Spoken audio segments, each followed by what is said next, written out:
Обилните врнежи од дожд кои деновиве го зафатија Полошко не представуваат опасност за населените места во општина Брвеница. Освен поплавени земјоделски површини, засега не постои опасност од поголеми поплави и штети кај населението, информираше Сауби Демири од Дирекцијата за заштита и спасување при општина Брвеница. Според поранешните искуства што ги имаме, ние сме дел од Теново, било порано влезот на Брвеница неколку куќи и радиовце.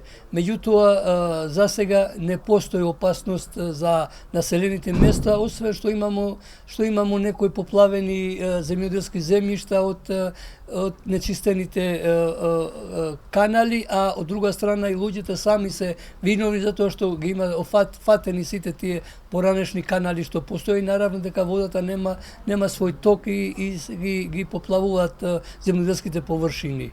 Екипите се подготвени. Доколку има потреба, тие веднаш ќе започнат со активности на терен, вели Демири. Општина Брвеница и преку сега да не кажам дежурство, меѓутоа секогаш постои спремност да биде на терен. Ние тоа го покажавме и кога беа на августовските, тогаш беше населено место Челопек, беше малку позагрозено и ние цела ноќ тогаш работевме со багерот, бидејќи јавното предпријатие од општина Брвеница ОЈП Вардар, имамо багер, имамо камиони и луѓето кои работат, ние сме били целноќ на терен и сега пак еден вид дежурство.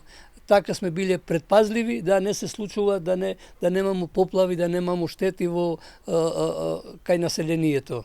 Нестабилното време продолжува. Метеоролозите најавуваат пад на температурите и врнежи од снег на повисоките места.